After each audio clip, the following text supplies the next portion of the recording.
Pronto. Vamos para vocês.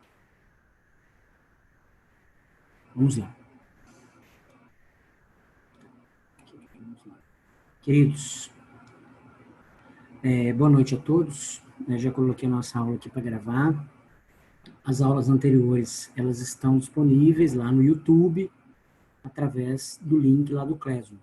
Quem tiver dificuldade no link, no Classroom, basta procurar no YouTube, coloca lá, Prof. Robson Salustiano, PROF, né, Prof.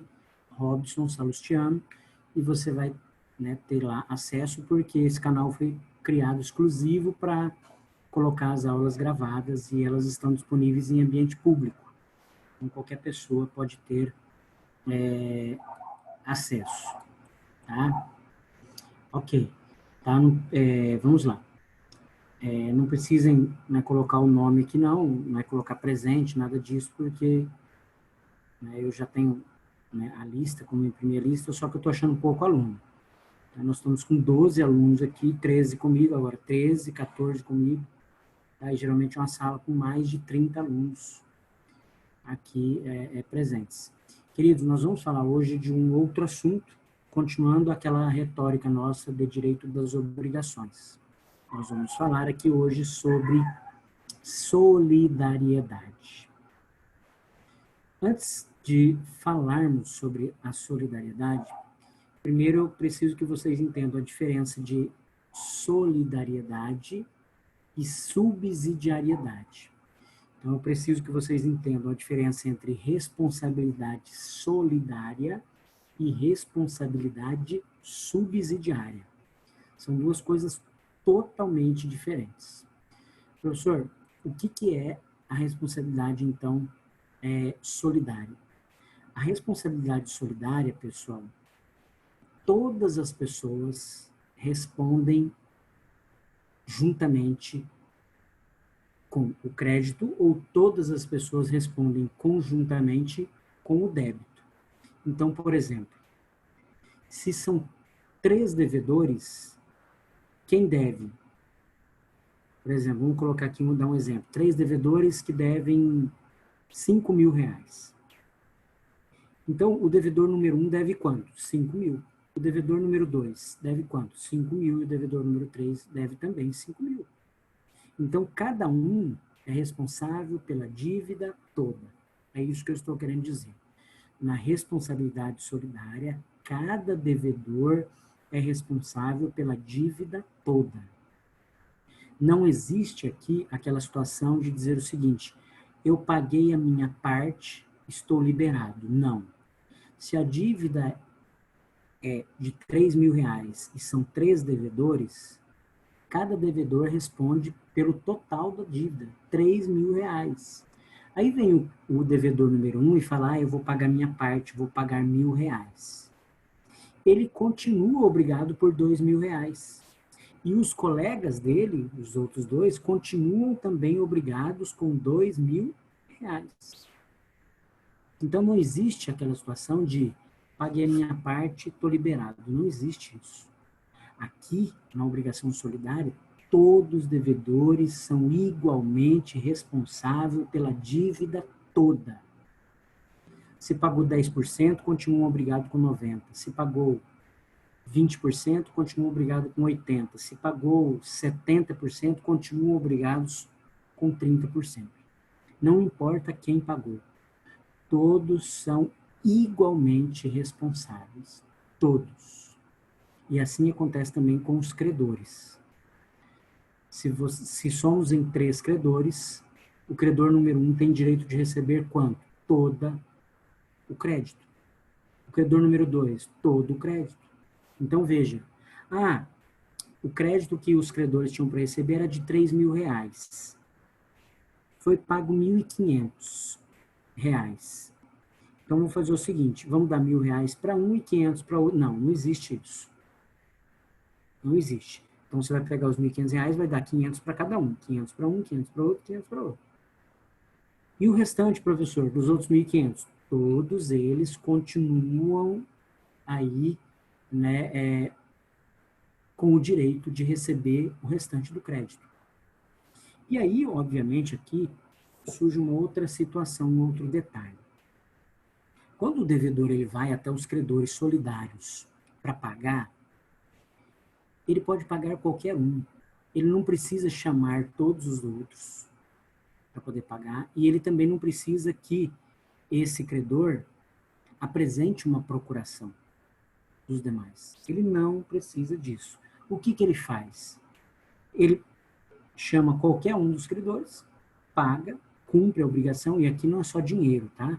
Se é de devolver o material, se é de entregar, qualquer coisa. Então, ele vai lá e cumpre com a obrigação com qualquer um. Ah, e os outros? Pessoal, quem tem que se entender é o credor que recebeu. Ele recebe, se for um objeto indivisível, se ele receber o cavalinho, por exemplo, o que ele vai fazer?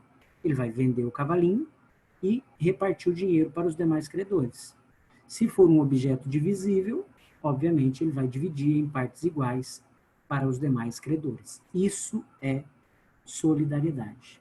Significa dizer que todos os devedores, né, têm a obrigação de pagar toda a dívida. E todos os credores têm o direito de receber toda a dívida se houver solidariedade. Então, aqui eu já digo outra coisa. A solidariedade, ela não se presume, ela resulta da lei ou da vontade das partes. Então, aqui, obviamente, tem um detalhe. Quando vocês observarem algum exercício na prova, no dia a dia, na OAB, qualquer lugar, para que seja considerado solidariedade, o exercício tem que falar em relação à responsabilidade solidária de fulano de tal, ele tem que falar isso. Se ele não falar, não é responsabilidade solidária. Não existe solidariedade, porque eu não tenho como presumir. Então, imagine, vocês fecharam um contrato lá com um buffet para a formatura de vocês. Esse contrato, ele é solidário? Solidário? Não sei, eu não tenho como presumir. A princípio, ele não é. Aí vem a Annelise e ela fala, professor, nós assinamos um contrato de forma solidária com o buffet Leila Maluf. Ah, legal. Então, agora eu sei, né, que essa responsabilidade é solidária. Então, não tem como se presumir. Ou resulta do contrato, da vontade das partes, ou da lei. Pessoal, alguma dúvida até aí? Eu preciso de muita atenção nesse assunto. Alguma dúvida? Alguém quer fazer alguma pergunta? Tranquilo por enquanto. Tá. E a responsabilidade subsidiária, professor? E aí? Como é que é? Pessoal, a responsabilidade subsidiária existe uma ordem, tá? Uma ordem de preferência, tá? Essa ordem de preferência, ela é muito bem compreendida, né, nas obrigações onde você tem lá o fiador. O fiador, ele responde subsidiariamente. Já o avalista responde solidariamente. Professor, vamos lá, melhora isso daí. Significa dizer o seguinte: você foi lá, assinou um contrato e o credor pediu um fiador, para que você arrumasse um fiador. Você foi lá e arrumou um fiador. Então, você tem dois contratos. O contrato principal, que é entre você e o credor, e tem um contrato acessório, que é entre o credor e o fiador. Mas, obviamente, não necessariamente não precisa ser dois contratos separados, pode ser no mesmo contrato. Mas o fato é que você tem uma obrigação principal e uma acessória.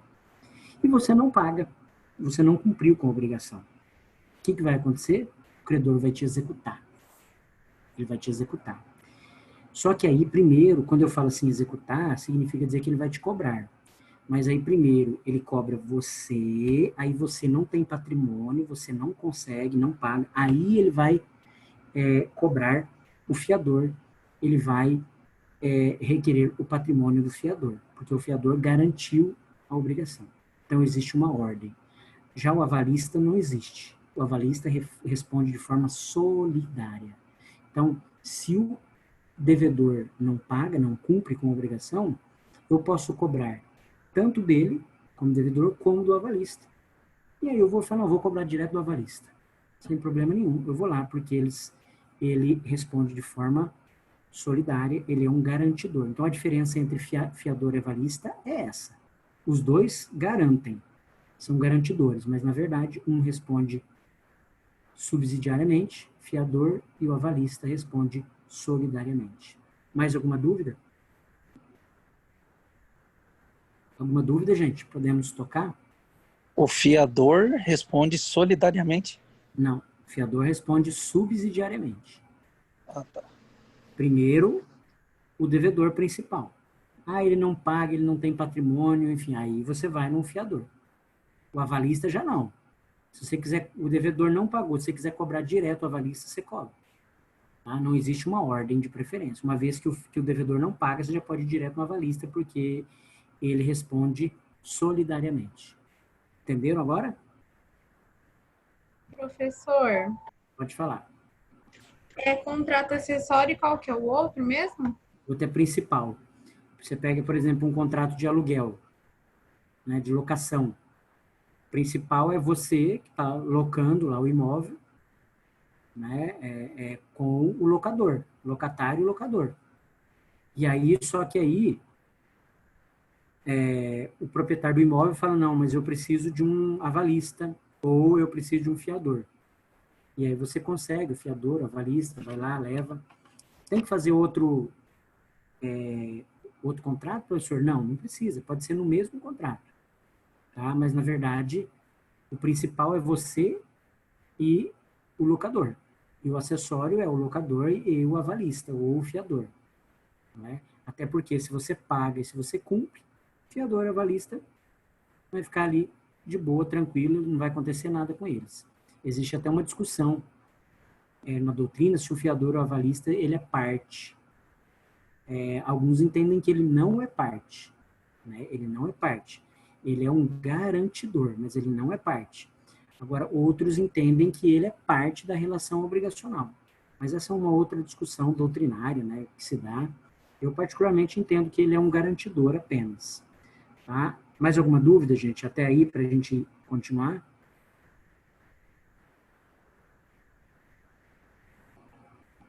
Podemos continuar? Sim. Tá? Então, tá bem, vamos lá.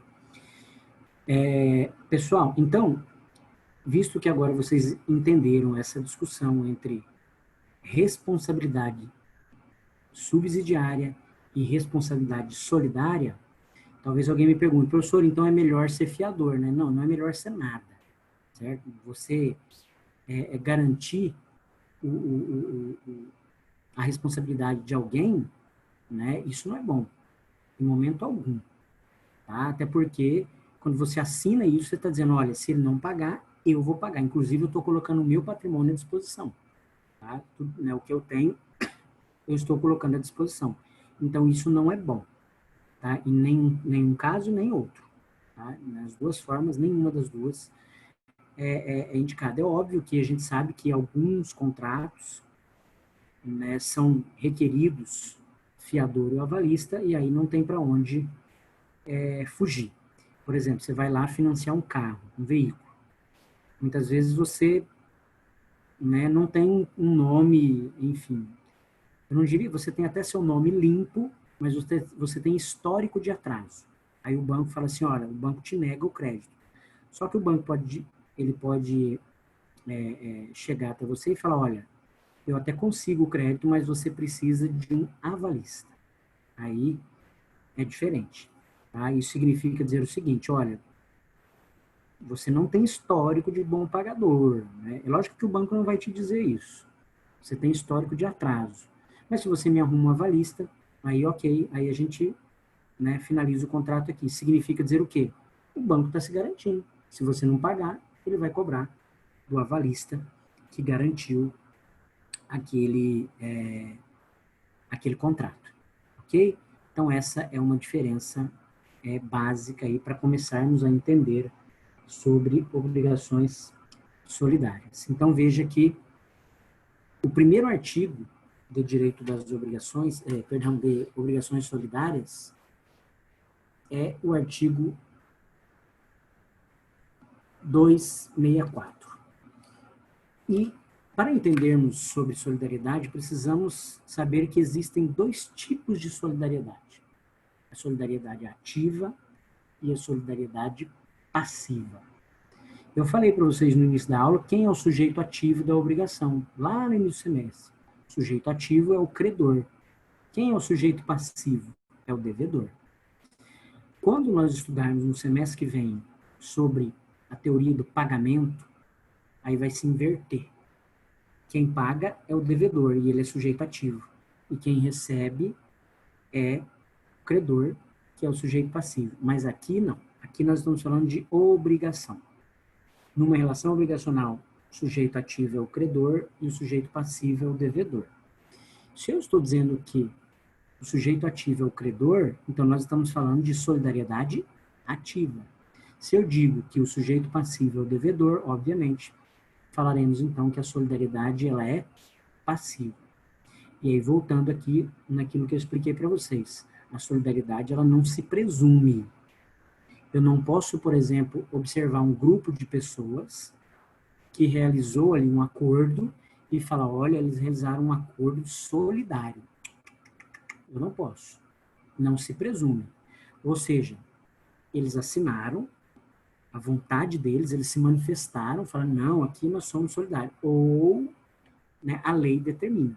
Então, veja que aqui não se presume. Ela decorre da lei ou da vontade das partes. Professor, me dá um exemplo aqui, né, de solidariedade. Nós vamos falar, né, vou dar esse exemplo para vocês aqui, de conta conjunta no banco. Conta conjunta.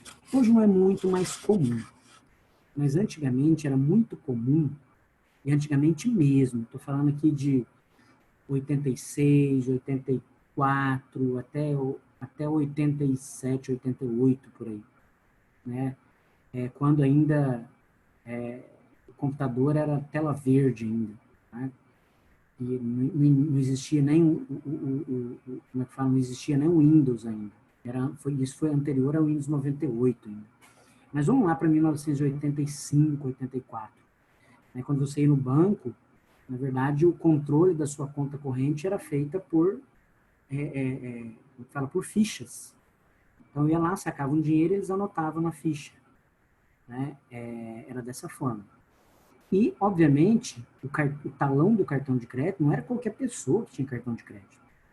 E aqueles que tinham cartão de crédito, geralmente a conta era conta conjunta, era o marido e a mulher. E quem tinha cartão de crédito e linha telefônica, então, né, era o bam, bam, bam. Eu tenho uma linha telefônica e tenho cartão de crédito, não, perdão, e tenho um cheque.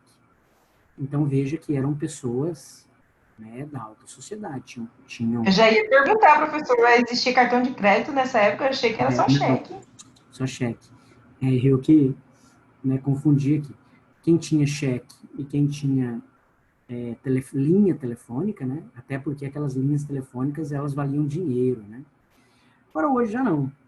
Né? Hoje, na verdade, não para você, de certa forma, talvez demonstrar, né, alguma, né, situação nesse sentido aí de poder aquisitivo, talvez veículo, né? Sei lá, quem tem um veículo, né, que vale aí acima de 200, 300 mil, não sei. Alguma coisa assim. Mas de modo que hoje isso já se tornou comum para todos, né? Todo mundo tem cartão de crédito, todo mundo... Né, é fácil você adquirir talão de cheque, não é nem muito mais usual, né? Telefone celular todo mundo tem, enfim. Por que eu estou colocando isso? Porque quando você ia ao banco e solicitava um talão de cheque, onde a conta era uma conta conjunta, ali existia uma solidariedade. Uma solidariedade entre aqueles correntistas, que geralmente era o marido e a mulher. Eu já vou falar sobre isso daí.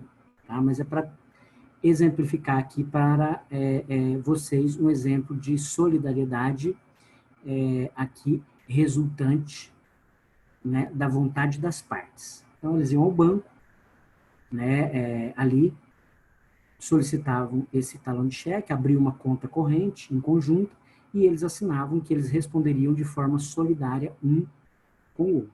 Eu já volto novamente nesse assunto aqui. Tá? Mas existem outras situações, N situações de solidariedade, tanto ativa como de solidariedade passiva. O que eu quero que vocês entendam é que não tem como presumir. Quando eu realizar um exercício com vocês, isso tem que se dar de forma muito prática. Hein? Eu tenho que escrever lá que há solidariedade.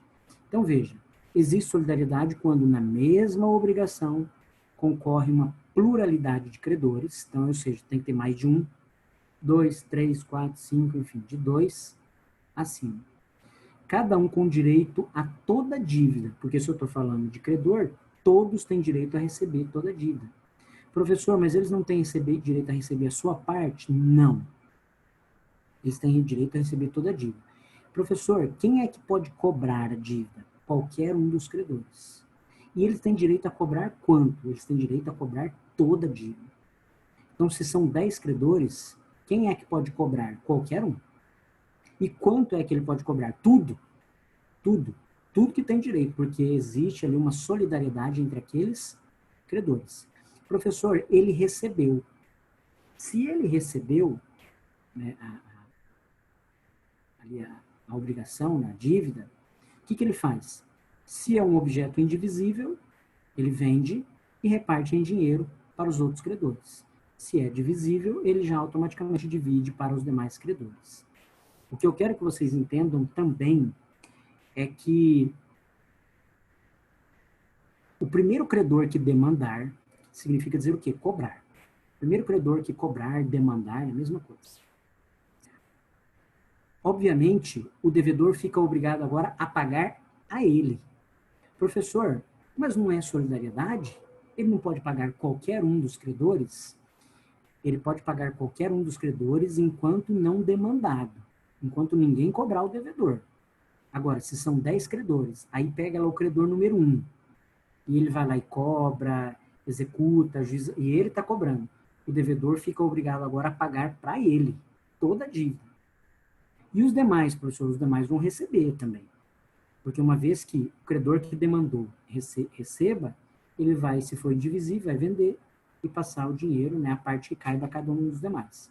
Se for divisível, ele vai dividir e entregar aos demais. O que eu estou dizendo é que existe aí esse princípio que uma vez, né, a obrigação solidária, uma vez demandada por qualquer um dos credores, o devedor fica obrigado a pagar a ele. Ele não pode ir lá e falar assim, vocês são solidários, só porque você me cobrou, eu não vou pagar você, vou pagar lá para o outro lá e depois ele te passa a parte dele. Não.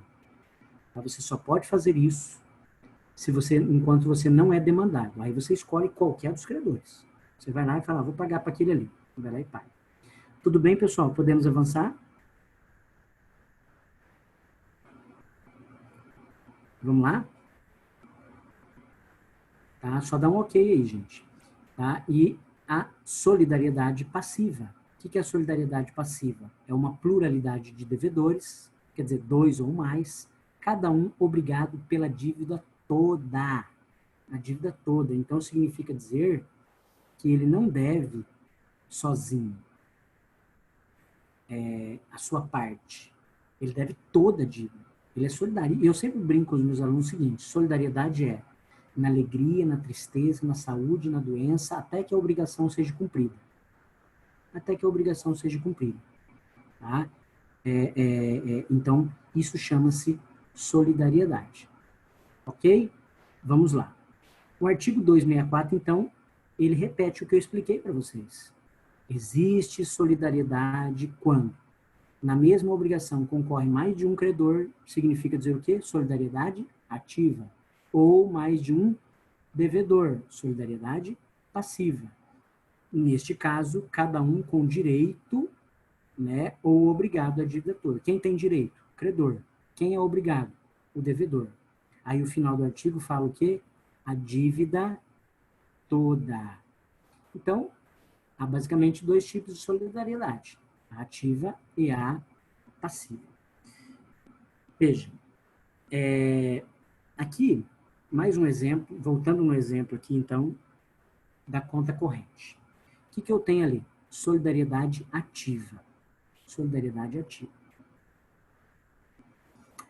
Professor, então significa dizer o seguinte: para assinar o cheque, obrigatoriamente tem que ser assinatura, tem que ter a assinatura dos dois? O que vocês acham? O que vocês acham? Tem sim. Por que obrigatoriamente? Então quer dizer o seguinte: é eu e minha esposa. Se eu assinar o cheque, só eu, e soltar esse cheque na praça, esse cheque vai voltar? Não. Então não é obrigado. Então, pergunto novamente. É obrigado a assinatura em conta conjunta, né, dos dois ou não? Não, pode ser individual. Isso, não é obrigado. Obrigado, sim, professor. Não, Não é? não é obrigado. Sabe por quê? Porque a responsabilidade ela é solidária. Solidária. Quando você foi lá, abriu essa conta lá no banco, certo? Você assume a responsabilidade solidária junto com a pessoa que está ali com você. Solidária. E aí, eu quero que vocês entendam a seguinte situação. O STJ, ele tem já um apontamento, né, que já, na verdade, já é um precedente do STJ, que entende que a emissão de cheque sem fundo, a responsabilidade é de quem emitiu o cheque. Então, imagine, eu e a minha esposa, tá? Pessoal, alguém está com o microfone ligado. Fecha aí, Adriana. Vai lá. Ok. Eu e a minha esposa. Ok, aí eu emito o cheque, sabendo que não tem fundos, e mando ver. O cheque volta. A responsabilidade é de quem? Minha e dela ou somente minha? Neste caso, pessoal, a emissão de cheque sem fundo, a responsabilidade, ela é individual. Então, agora, se no cheque tiver a assinatura minha e dela, aí a responsabilidade é dos dois. Agora, uma vez que tem assinatura só minha ou só dela, a responsabilidade é de quem emitiu o cheque e que não tinha fundo. Alguém vai me perguntar, professor, mas esquisito isso, né? Pessoal, não é. Lembra na última aula eu falei para vocês o seguinte, falei, olha, tomem cuidado, que a obrigação que se converter em perdas e danos, ela passa a ser divisível. Então, veja, uma obrigação que inicialmente ela era indivisível, quando ela se converte em perdas e danos, ela passa a ser divisível. Lembra que eu falei para vocês? Aí eu dei até o exemplo do cavalinho. Eu falei, olha, nós estamos aqui em 5 alunos. Temos que entregar o cavalinho para o professor Robson no final de semana. Aí vem o Vantuir e fala o seguinte, pessoal, deixa o cavalinho comigo, tá? Que no final de semana eu vou, né, eu tenho um local próprio, né, protegido aí do abrigo do sol, da chuva, enfim, né, tem ração, tá tudo certinho. E ele vai lá e resolve, né, dar um banho no cavalinho e aplica um shampoo no cavalinho. O cavalinho tem lá, né, uma alergia àquele shampoo e o cavalinho morre. Pergunto a vocês, vocês continuam obrigados a cumprir a obrigação? Sim. Qual é? Entregar o cavalinho. Só que agora, como o cavalinho morreu, veja, eu tenho que verificar quanto é que vale o cavalinho. Ah, o cavalinho valia R$2.000. Então, R$2.000 vai ser dividido entre todos vocês. Agora, o cavalinho morreu por culpa do Vantuir. Então, R$2.000 divide para todos vocês e eventualmente a responsabilidade por perdas e danos é de quem? Só do Vantuir. Só dele. Por quê? Porque quem deu causa é ele. Então, veja, a obrigação inicialmente ela era indivisível, o cavalinho. Só que como o cavalinho morreu, a obrigação agora que se converteu em perdas e danos, a responsabilidade por perdas e danos é só dele. Vocês continuam obrigados a pagar lá a parte equivalente ao cavalinho, mas a responsabilidade por perdas e danos é dele.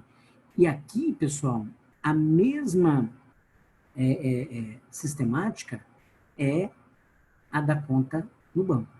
Responde por perdas e danos aquele que emitiu o cheque sem fundo.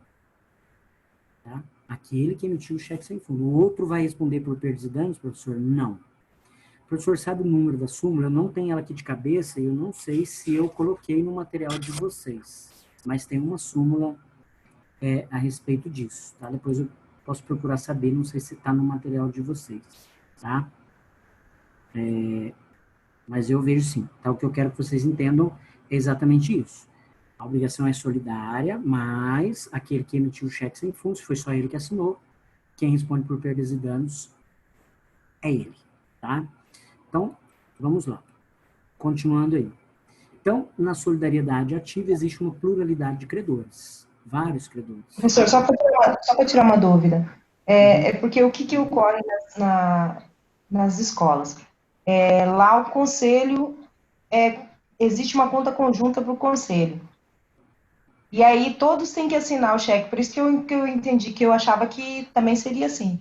Todos têm que assinar o cheque para que eles possam fazer pagamentos. Sim. E Mas, nesse caso, se o cheque fosse em fundo. Então, mas essa é uma, como é que fala? É uma obrigação decorrente da vontade das partes. Então, por exemplo, muito provavelmente isso foi decorrente ou de uma lei, ou, por exemplo, de uma assembleia que disse, olha, para todos os efeitos não há, certo, como comprar nada, como fazer nada, certo, sem que tenha assinatura de todos no cheque. Agora, se você levar esse cheque no banco só com uma assinatura, o banco vai descontar. Tá? O banco vai sacar. Tá? É lógico que aqui, o que o conselho quer, de certa forma, é demonstrar uma, como é que fala, uma lisura no processo. E aí, então, obviamente, ele coloca que a assinatura no cheque serão de todos os envolvidos ali. Geralmente é ali, sei lá, o presidente, o tesoureiro, né, alguém ali. Mas, mesmo com a assinatura de um, se for levado ao banco, o banco vai... Agora, o que pode ocorrer, certo, é do banco, de repente, ligar, enfim, olha, tem um cheque aqui, somente com uma assinatura, está faltando assinatura. Então, o que está acontecendo? Mas isso acontece muito no interior, tá? Onde, né, já tem ali, já se conhece as pessoas, tem, né, toda uma prática costumeira. Mas volto a falar, por exemplo, você pega aqui em Cuiabá, se isso bater no banco, o cheque vai ser, se tiver fundo, ele vai ser descontado. Se não tiver fundo, vai voltar. Tá? Mas aí a responsabilidade é de quem assinou. Tá? A responsabilidade é de quem assinou. Isso eu queria entender. Agora, professor, todos ali são responsáveis solidários? Pelo que você está me dizendo, sim. Tá? Todos ali são solidariamente responsáveis. Então, isso significa dizer o seguinte, aconteceu perdão da palavra, aconteceu uma merda. Todos são responsáveis. Não existe uma responsabilidade individual. A responsabilidade é somente do presidente. Não. Tá? É como se eu dissesse a vocês, o síndico representa o meu condomínio e ele, obviamente, tem autorização para isso. Mas a responsabilidade é do condomínio. Então, por exemplo, tem funcionário contratado pelo condomínio. Quem vai, obviamente, recolher INSS, FGTS, realizar pagamento, é tudo síndico. Mas uma vez, por exemplo, que não seja feito o recolhimento de INSS, de FGTS, etc. e tal, o INSS, ele vai cobrar isso do condomínio, ele não vai cobrar do síndico. O que você pode fazer depois é usar de algum instrumento, como, por exemplo, a ação de prestação de contas, para poder responsabilizar o síndico por eventual conduta, aí eu não diria ilícita, mas uma conduta em desacordo, uma conduta própria, uma conduta dolosa. Pronto.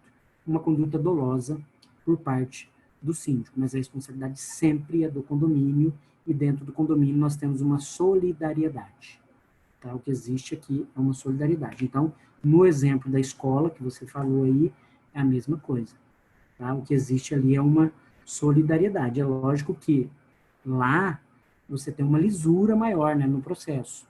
Tem reuniões, tem estatuto, tem, muito provavelmente deve ter uma lei, alguma coisa assim que rege, né, esses conselhos, tem participação, né, de pais, etc. e tal, da direção da escola, de alunos, né, de tudo que, como no condomínio.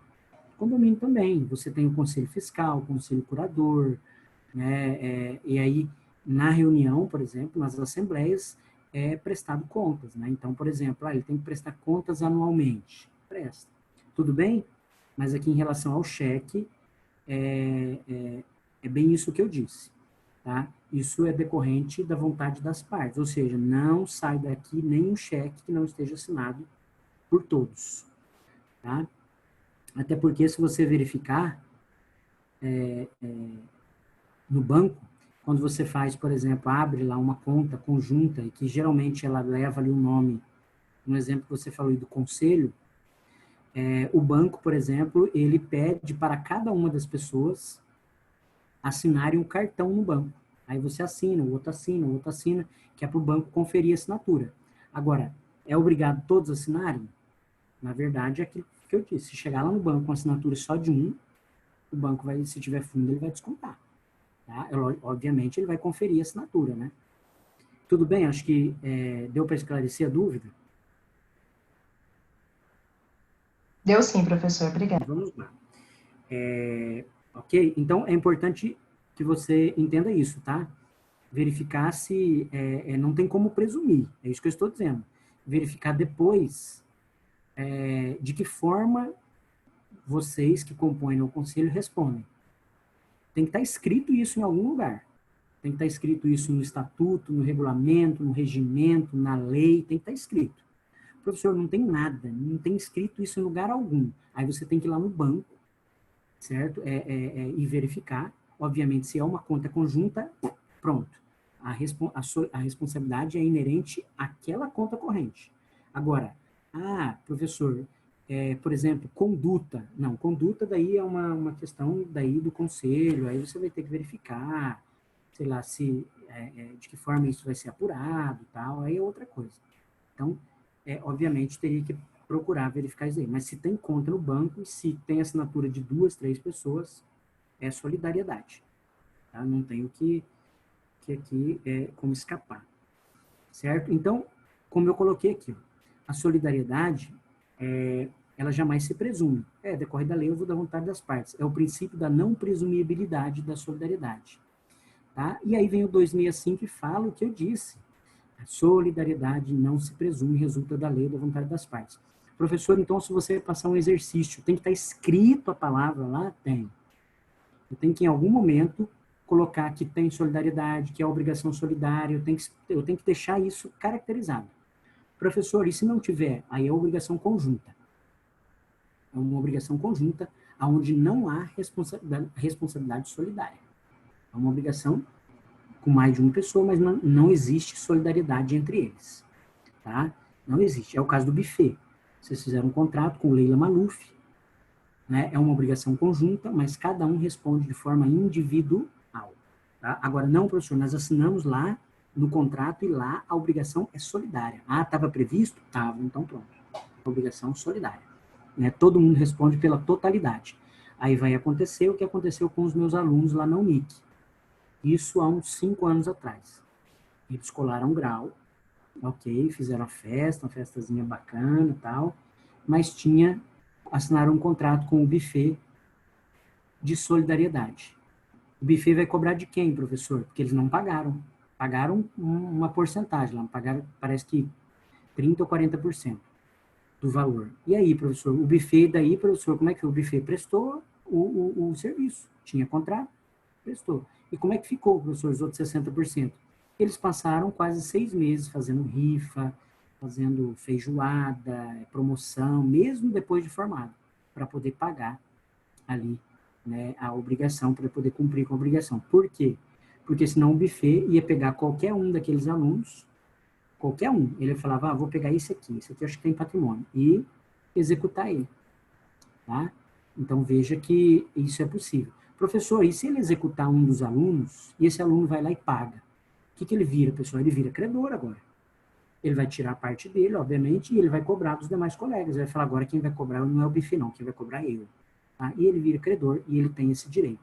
Ele subroga nos direitos do credor, que era o buffet. Tá? Por isso que a gente fala aqui da subrogação, ou seja, ele subroga-se nos direitos do buffet, nos direitos do credor. Então, a solidariedade ativa, ela caracteriza-se pelo fato de qualquer dos credores poder exigir a prestação por inteiro. Já disse isso a vocês. Qualquer credor pode exigir toda a obrigação. Toda. Professor, ele vai exigir a obrigação à parte dele. Isso não existe. Ele pode até pedir a parte ali, mas na verdade, se ele receber a parte, aquela parte é de todos, não é dele. Tá? Não existe. A solidariedade é como se fosse uma única pessoa.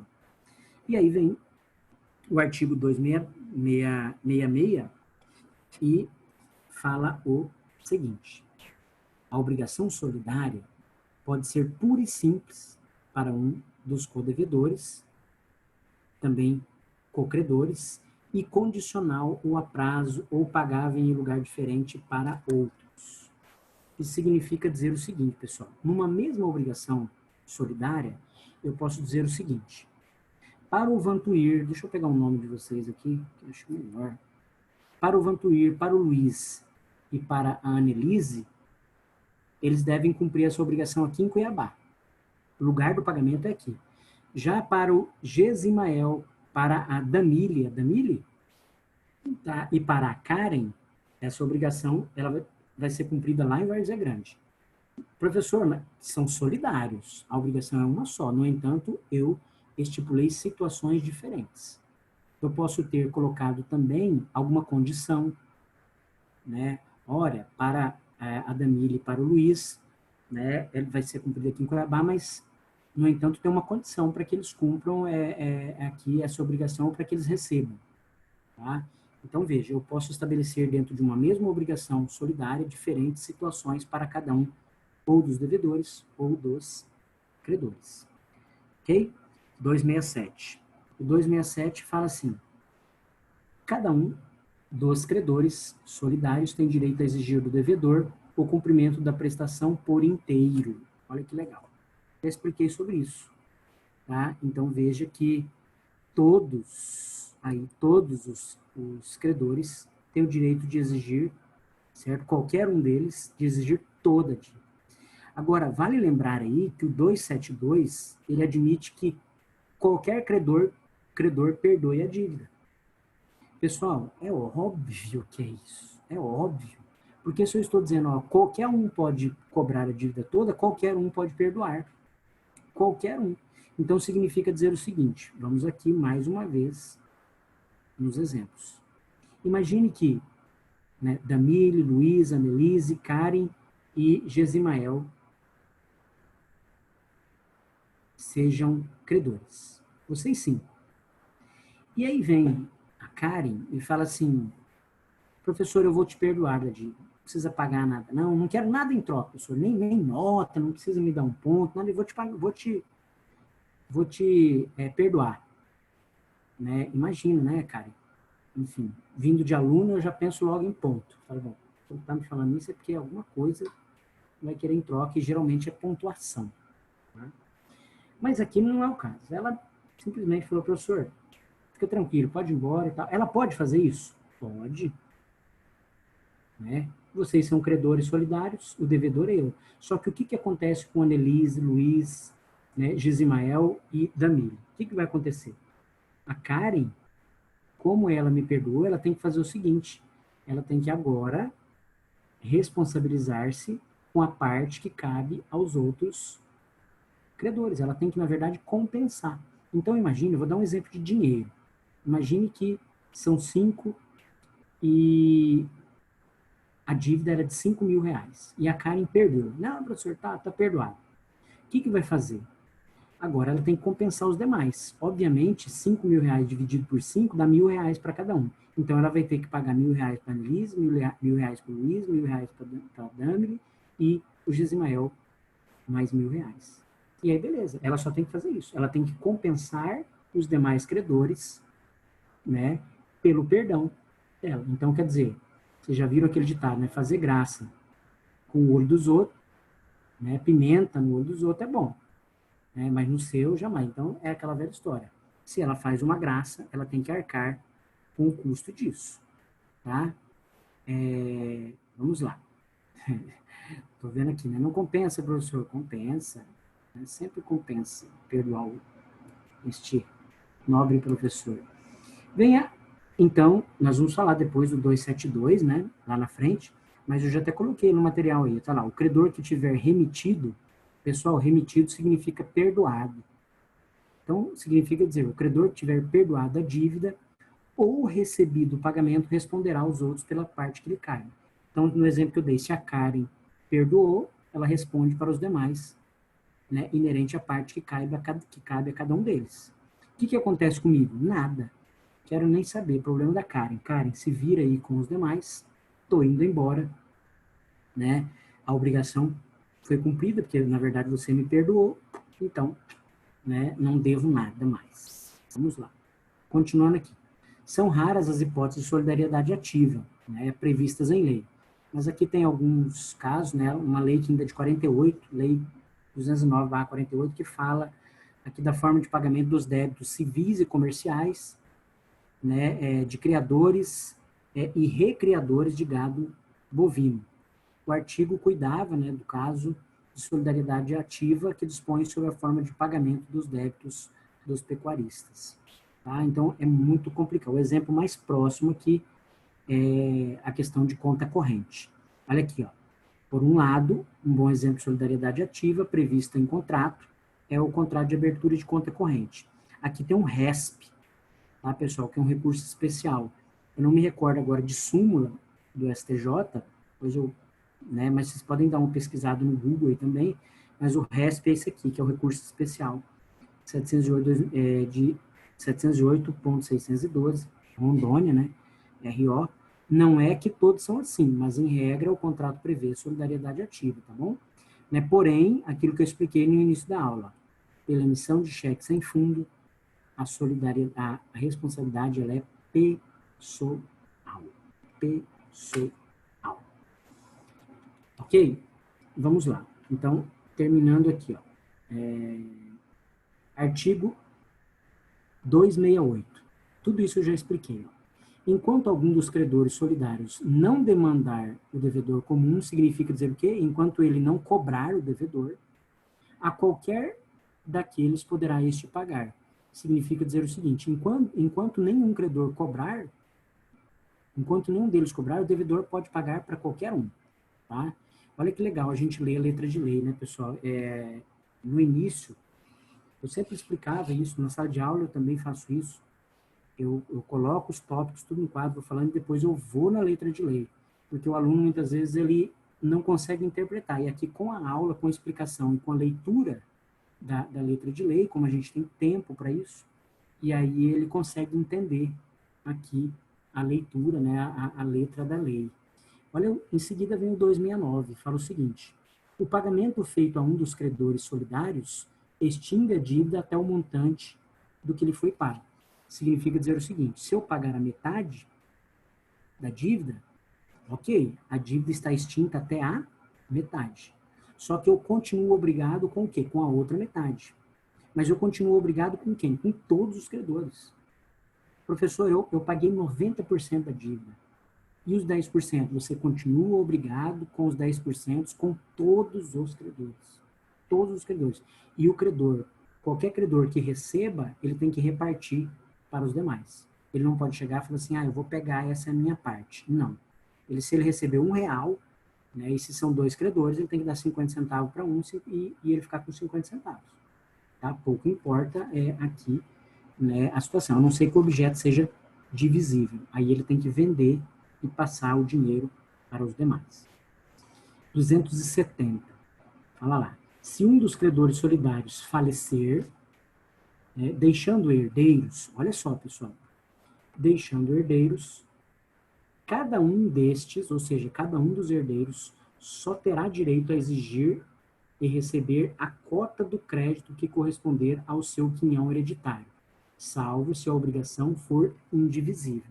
Então, veja, se a obrigação é divisível, no caso do dinheiro, os herdeiros vão exigir a parte deles. Cada um vai exigir a sua parte. Agora, não era dinheiro, é uma vaquinha.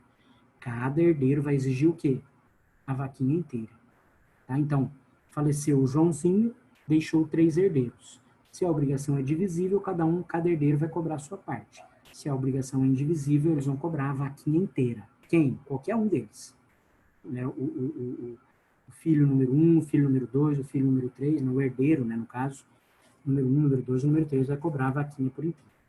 271 fala assim: convertendo-se a prestação em perdas e danos, subsiste para todos os efeitos a solidariedade. Tá? Veja que a obrigação que se converte em perdas e danos, ela perde a qualidade de indivisível. Mas aqui, o que eu estou dizendo é que, convertendo-se em perdas e danos, a obrigação continua sendo solidária. Professor, então, quer dizer o seguinte: aqui, né, no exemplo que o senhor deu lá, né, o Vantuir, ele que matou lá a vaquinha, o cavalinho. Foi ele. Só que no exemplo que eu dei, a obrigação não era solidária, era uma obrigação conjunta. Então, ele responde por perdas e danos e todos vocês respondem pela vaquinha, né, pelo valor da vaquinha. Agora, não, vocês estavam responsáveis para entregar a vaquinha ao professor Robson de forma solidária. Vocês eram solidários. E o Vantuir deixou a vaquinha morrer. Professor, não é só ele que vai responder por perdas e danos? Todos respondem por perdas e danos. Por quê? Porque a solidariedade, né, porque existe uma solidariedade. E o que é a solidariedade? Vocês é como se fosse uma única pessoa. Na alegria, na tristeza, na saúde e na doença. Ah, quer dizer, na tristeza, ferrou a vaquinha, foi pro brejo, todos vocês vão pagar o valor correspondente à vaquinha e mais perdas e danos. Todos vocês. Tá. Ok. Exatamente, né, Vantuir? Ele falou assim, é só eu não, né, professor? Isso. Então, cuidado. Se for solidariedade, todos vocês. Agora, toma é só um detalhe, pessoal, porque a solidariedade, ela se converte em perdas e danos, ela passa a ser agora divisível. Então, significa dizer o seguinte: quanto é que valia a vaquinha? Era 5 alunos e a vaquinha valia R$5.000. Ok, então R$1.000 cada aluno. Tá, mas tem perdas e danos. Tem perdas e danos, professor, de quanto? De R$10.000. É o valor de perdas e danos. Então, você vai pegar R$10.000 e dividir por 5. Então, vai dar o quê? R$2.000. Então, você imagina, R$1.000 pelo valor da vaquinha para cada um e mais R$2.000 para cada um. Que você vai pegar 5.000, que é o valor da vaquinha, dividir por todos, e vai pegar R$10.000, que é a condenação por perdas e danos, e dividir por todos. Então, significa dizer o seguinte: cada um aí, certo? Cada um de vocês, na verdade, presume-se que é responsável por 3.000. Mas como a obrigação é solidária, então vocês vão pegar 5.000 da vaquinha e R$10.000 de perdas e danos. Então, cada um é responsável por 15.000. 15.000, professor? 15.000. Por quê? Porque vocês respondem de forma solidária. Se fosse Professor, lá no... Oi, pode falar. se o dono da vaca, Se o quê? o proprietário da vaca, Uhum. ele tem um vínculo afetivo com o animal, ele pode pedir danos morais? Tá, mas aí primeiro é o seguinte: quem é o proprietário? Porque enquanto você não entrega a vaquinha, enquanto o devedor não entregou a vaquinha, ele é o proprietário. Ele é responsável. É dele. Mesmo que eu já paguei. Não houve tradição, não houve entrega. Então é dele. Tá? É dele. Agora, a vaquinha será somente minha depois que eu receber. Depois que eu receber. Agora eu estou entendendo a sua pergunta. Você quer dizer o seguinte: se eu que comprei a vaquinha, né, tivesse um vínculo afetivo com a vaquinha, é isso?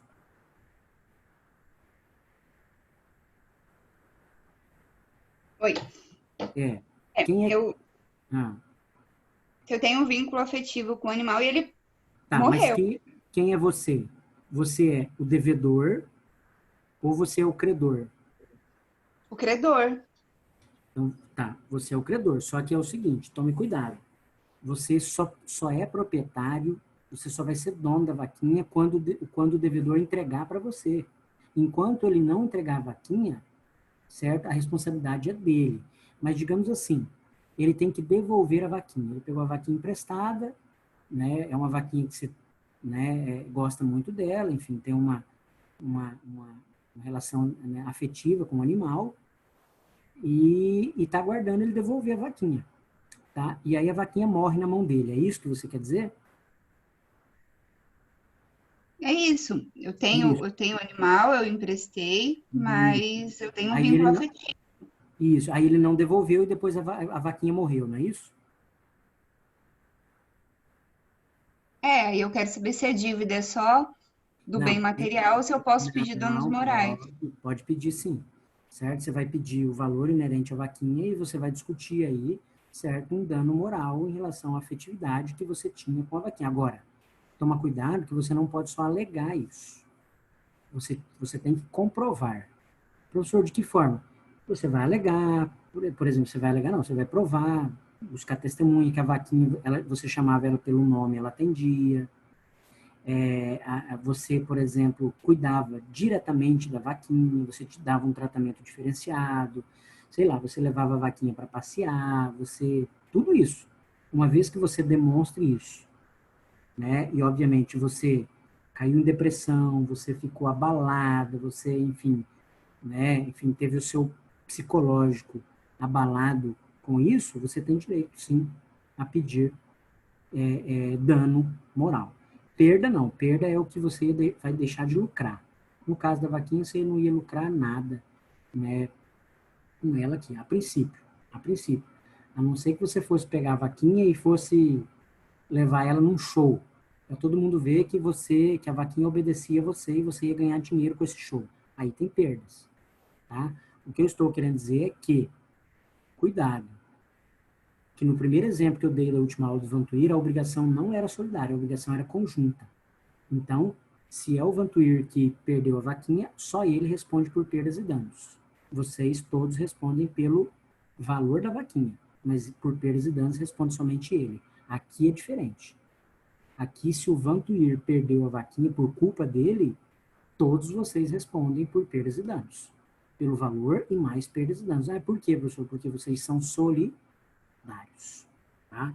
É somente por conta disso. Então, veja que aqui, né, olha lá, Roberto Ruggiero diz que é como se na solidariedade houvesse uma unidade de obrigação. Né? Então, a solidariedade passiva, ela também não se presume, ela resulta da lei da vontade das partes, assim como a solidariedade ativa.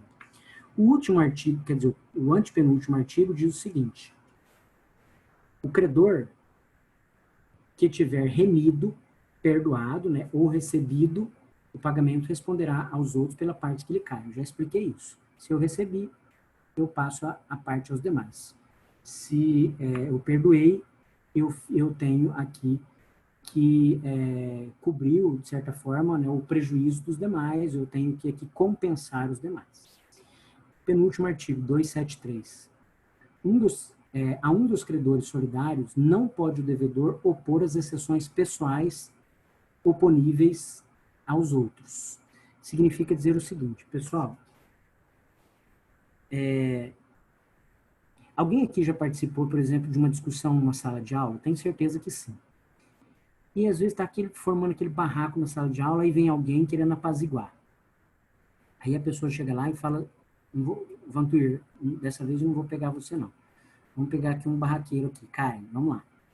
Imagine que Karen é barraqueira. Aí ela está lá discutindo com a Annelise e aí chega lá, por exemplo, o que Karen está falando aqui? Ah, tá, eu vou tudo. Chega lá, por exemplo, né, o Luiz e tenta interferir. Karen automaticamente vira para o Luiz, olha para ele e fala assim, amigo, é o seguinte, ó, fica na sua que isso aqui é pessoal. Significa dizer o quê? Está o maior bafafá na sala de aula, a maior discussão, mas ela praticamente está dizendo para vocês, olha, o que eu quero que vocês entendam é que essa nossa discussão aqui, na verdade, não tem nada a ver com vocês. Não tem nada a ver. Tudo isso que estamos falando aqui é entre eu e ela. Tá? Parece incrível isso, né? Mas já aconteceu isso comigo em sala de aula. Se vocês quiserem saber de história em sala de aula, perguntem para mim. Né? Eu, certo ano ali no ISEC, isso em 2011. 2011, vai fazer 10 anos. Eu estava dando aula, e aí estava de costas, escrevendo na lousa, e de repente me viram um aluno, inclusive ele foi candidato a vereador, mas era um baita do aluno, o cara devia ter uns 2 metros, né, enfim, pesar aí uns 130 quilos, o cara era enorme. E ele vira, me dá um murro na carteira, um tapa na carteira e começa a falar alto com alguém. Aí, sei que isso na minha aula, interferiram ali e tal, virou aquele away, eu até parei e falei, nossa. Por quê? Porque ele estava discutindo com alguns alunos, mas ali em voz baixa, sei lá, por conta do nome na placa de formatura.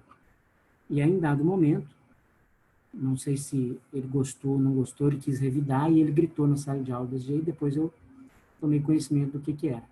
Mas ele, na hora, ele falou, fica na de vocês aí, porque o negócio é entre eu e fulano aqui. Ó. Né? Quer dizer, o negócio é pessoal, entre eu e ele.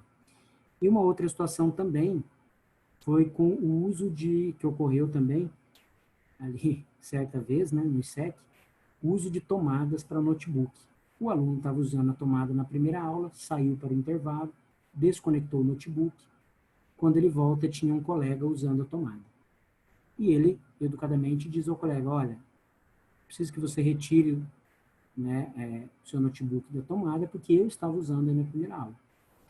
E aí o colega virou para ele e falou, olha, o problema é seu, você saiu, perdeu a vez, e eu estou utilizando. E aí onde um levantou com o outro, e isso eu já estava na aula, né, na segunda aula. E, de repente, a discussão tomou uma proporção, e onde, né, o aluno virou para o outro e falou, isso é pessoal. Né? E aí depois eu fiquei sabendo que ele havia emprestado dinheiro para esse colega, o colega não havia pago, e aí eles tiveram uma rusga entre eles, e aí ocasionou essa situação na sala de aula, né, por conta desse problema. E detalhe, os dois eram policiais civis. Então o risco de acontecer uma tragédia ali era até grande, né? Mas depois me pediram desculpa, foram lá, se desculparam tal, e, enfim, são histórias com H. Aqui o que eu quero que vocês entendam, então, é exatamente o que está escrito no artigo. Professor, então veja que o artigo fala, um dos credores solidários, estou falando dos credores, não pode o devedor opor as exceções pessoais, oponíveis aos outros. Então veja, eu celebrei um contrato com todos vocês, um acordo. Eu sou o credor. Eu sou o credor. Perdão, vocês são credores. Eu sou o devedor. Vocês são credores. Só que, na verdade, quando eu celebrei esse contrato, a Karen, ela foi lá e me ameaçou. Ela me ligou, veio até aqui ao meu prédio e falou assim, se você não assinar esse contrato, né, eu sei aonde a sua filha estuda, eu sei onde você anda, né, é aquela velha história, eu sei o que você fez no último, como fala, no último verão. E ela me ameaça. Quem me ameaça? Karen. Quem é o devedor? Eu. E vocês são credores solidários. Se eu tenho alguma defesa em razão a isso, se eu vou me opor em razão a isso, eu vou me opor em razão a quem? A Karen. Porque é um problema pessoal entre eu e ela. Agora, os demais colegas da sala de aula, nada tem a ver com isso. Vocês celebraram o contrato, estavam de boa fé, de comum acordo, e eu aceitei. Agora, eu vou me opor em razão da Karen. Então, o que eu vou dizer? Eu vou ir lá no juiz, vou alegar, vou provar que ela me ameaçou, etc e tal, testemunho, isso, para retirar ela da solidariedade. Eu devo, mas não a Karen. Eu devo aos demais, mas ela não. Então, veja que eu não posso ir lá ao juiz e falar o seguinte, como Karen me ameaçou, eu não vou pagar ninguém. Nem Luiz, nem Gismael, nem Annelise, nem Vantuir, nem Elton, ninguém. Não vou pagar. Veja, vocês não têm nada a ver com o problema pessoal meu e de Karen. Então, o que o artigo quer dizer é exatamente isso. A um dos credores solidários não pode o devedor opor essas exceções pessoais oponíveis também aos outros. Ele vai opor isso só àquela pessoa. 274. O julgamento contrário a um dos credores solidários não atinge os demais. mas o julgamento favorável aproveita-lhes sem prejuízo da exceção pessoal que o devedor tenha direito de invocar em relação a qualquer um deles. Então, veja que qualquer relação, por exemplo, aqui, vamos colocar, dar um exemplo. Não vou pagar vocês. Professor, por que você não vai pagar? Porque a dívida prescreveu. Professor, olha bem, não prescreveu. Não, prescreveu. Então, vamos lá, aí vamos ajuizar uma ação. Aí o juiz fala o seguinte, prescreveu. Prescreveu. Né? Infelizmente, não tem o que fazer. O que o código quer dizer? O julgamento contrário a um dos credores solidários não atinge os demais, mas o julgamento favorável aproveita-lhe sem prejuízo da exceção pessoal. Aqui, né, nessa situação, todos vocês seriam atingidos com isso. Mas imagine que o Elton venha e diga, não, professor, não prescreveu. E eu digo, prescreveu. Aí o juiz vem e fala, olha, a ação proposta pelo Elton, certo? É uma ação em que a dívida não prescreveu, certo? A dívida não prescreveu. Então, essa foi uma decisão que favorável, olha só. Então, o que pode dizer? O julgamento contrário a um dos credores solidários não atinge os demais, mas o julgamento favorável aproveita os demais. Então, significa dizer o quê? Se o Elton foi lá e ajuizou a ação dizendo que não estava prescrito e o juiz reconheceu que não estava prescrito, todos vocês vão aproveitar. Então, não tem como dizer, mas eu vou pagar só a parte do Elton, a de vocês prescreveu porque ninguém me cobrou. Não. O julgamento favorável da ação do Elton favorece todos vocês. Agora, uma vez, né, que prejudica, e aí o código vem dizendo lá, né, o julgamento contrário a um dos credores solidários não atinge os demais. E aí eu digo, não, tudo bem, Elton, você está ligando daí, mas eu não vou te pagar porque você me ameaçou. E eu provo o juiz, e o juiz vai, realmente houve uma ameaça.